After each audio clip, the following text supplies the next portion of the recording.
Kozhikode west hill ശാന്തിനഗറിൽ കെട്ടിക്കിടക്കുന്ന കറുത്ത വെള്ളവും അതിലെ പ്ലാസ്റ്റിക് മാലിന്യങ്ങളും മൂലം പ്രദേശവാസികൾ ദുരിതമനുഭവിക്കാൻ തുടങ്ങിയിട്ട് നാളുകളേറെയായി.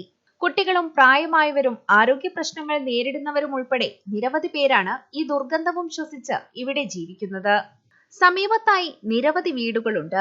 അങ്കണവാടിയും ഉദയം ഹോമുമുണ്ട്. നിരവധി പേർ തിങ്ങിപ്പാർക്കുന്ന ഈ ജനവാസ മേഖലയിൽ അസുഖം വന്നില്ലെങ്കിൽ മാത്രമേ അത്ഭുതമുള്ളൂ. ബീച്ചിനരികിലാണ് ഈ പ്രദേശം.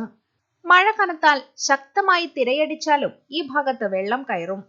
എന്നാൽ ഇപ്പോൾ ഈ വെള്ളം ഒഴിഞ്ഞു പോകാറില്ല. കറുത്തു കൊഴുത്ത് കിടക്കുകയാണ്.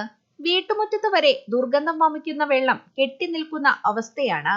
സ്വന്തം പ്രാഥമിക ആവശ്യങ്ങൾ നിറവേറ്റാൻ പോലും ആ സമയം വളരെയേറെ ബുദ്ധിമുട്ടാണെന്ന് പ്രദേശവാസികൾ പറഞ്ഞു. എന്താ വെച്ചാൽ മഴ പെയ്ത് കഴിഞ്ഞാൽ കടലെടുത്തിട്ട് നമ്മുടെ വീട് ചുറ്റും വെള്ളം മിക്കവാറും എല്ലാ സമയങ്ങളിലും അങ്ങനെ ഉണ്ടാവാറുണ്ട്. അപ്പം അന്ന് ഉമ്മൻചാണ്ടി സർക്കാരിൻ്റെ 100 ദിന കർമ്മ പരിപാടിയിൽ ഇവിടെ എല്ലായിടത്തും വീട് വന്നിട്ടുണ്ടായിരുന്നു. അന്ന് ഞങ്ങളുടെ വീട് മാത്രം രണ്ടാമതൊരു ഘട്ടമുണ്ടെങ്കിൽ അതിലേക്ക് ചെയ്തു തരാണ്ട് നിർത്തിയതാണ്. അപ്പോൾ 13 കൊല്ലമായി, പക്ഷെ ഇതുവരെ അങ്ങനെ ഒരു ഇതുണ്ടായിട്ടില്ല. ഇപ്പോൾ 2 കുട്ടികളുണ്ട്. മോള് +2 കഴിഞ്ഞ് നിൽക്കുകയാണ്, മോന് 9th-ലാണ്. അപ്പോൾ ഓരോ വട്ടം കയറുമ്പോഴും നമ്മൾ കൗൺസിലറോട് പറയും.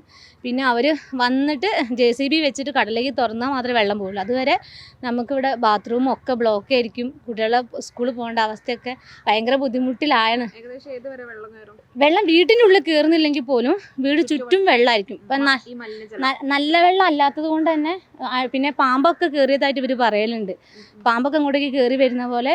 അപ്പം നല്ലല്ലാത്ത വെള്ളവും കുപ്പി പാട്ടങ്ങൾ എല്ലാ വേസ്റ്റുകളും വന്ന് അടിയാണ് ചെയ്യാറ്. പിന്നെ നമ്മളത് പിന്നെ അങ്ങനെ തന്നെ. അതായത് മഴക്കാലം കഴിയുന്നവരെ ഈ ഒരു ബുദ്ധിമുട്ട് എന്തായാലും നല്ലോണം ഫേസ് ചെയ്യുന്നുണ്ട്. മഴക്കാലം അല്ലെങ്കിൽ നല്ല വേനലാകുമ്പോൾ ഡ്രൈ ആകും.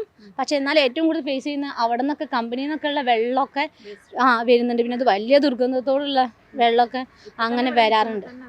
അത് ഇപ്പം ഞങ്ങൾ യൂസ്ഡ് ആയതുകൊണ്ട് നമുക്കത് അറിയില്ല. പക്ഷെ പുറമേ നിന്ന് ആര് വന്നാലും അവർക്കൊരു വേറെ എന്തോ ഒരു സ്മെല്ലൊക്കെ ഫീൽ ചെയ്യാൻ.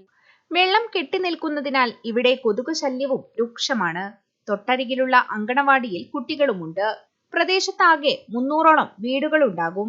എന്തുതന്നെയായാലും ഈ മാലിന്യ വെള്ളക്കെട്ട് മൂലം ഈ പ്രദേശത്തെ ജനങ്ങൾ വലിയ പ്രയാസമാണ് അനുഭവിക്കുന്നത്.